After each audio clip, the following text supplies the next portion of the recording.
కనుక ఏదైనా వ్యాధి వచ్చినప్పుడు, ఏదైనా సమస్య వచ్చినప్పుడు, శోధన వచ్చినప్పుడు, పరిస్థితులు ప్రతికూలంగా ఉన్నప్పుడు నేనేమైపోతానో, నేను చనిపోతానేమో, నాకేమవుతుందో అన్న భయం, భీతి ఎప్పుడు పెట్టుకోని అవసరం లేదు, భయపడని అవసరం లేదు. ఇది నా మాట కాదు, ఎవరి మాట?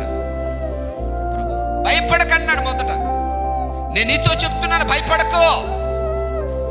జీవించుచున్నాను, మృతుడనైతిని, ఇదిగో సజీవుడనై ఉన్నాను, యుగ యుగములు సజీవుడనై ఉన్నాను. మరణం యొక్కయు పాతాళలోకం యొక్కయు తాళపు చెవులు నా చేతిలో ఉన్నాయి. ఈ తాళపు చెవులు నా సంఘానికి నేను ఇచ్చి ఉన్నానని ప్రభు చెప్తున్నాడు.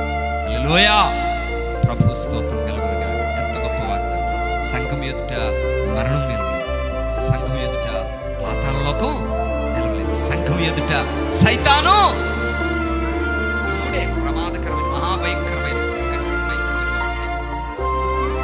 మరణం, ఏమండి, నరకం, సైతాన్. ఈ మూడు చాలా భయంకరమైన. ఈ మూడు కూడా ఎవరి ముందు నిలవలేవు.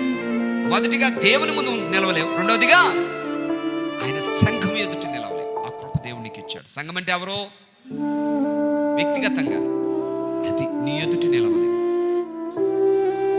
ఈ వాగ్దానాన్ని పట్టుకొని దేవుని ఆత్మ ద్వారా, దైవ సన్నిధి ద్వారా, విశ్వాసం ద్వారా ఈ వాగ్దానాన్ని పట్టుకుంటే వ్యక్తిగతంగా నీ ముందు నిలవలేవు.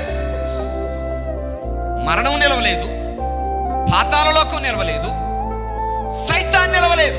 దేవునికి మహిమ కలుగును గాక. హల్లెలూయా.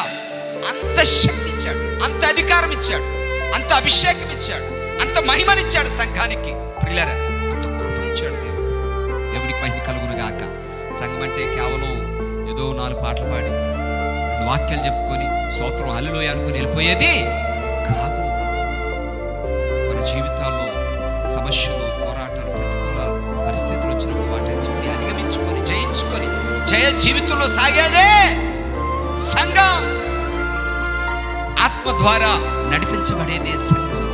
దేవుని వాక్యపు వెలుగులో ప్రకాశించేదే సంఘం. అదే క్రీస్తు యేసు సంఘం. క్రీస్తు యేసు శరీరం, శిరస్సు ప్రభువైన క్రీస్తు యేసు. దేవునికి మహిమ కలుగును గాక.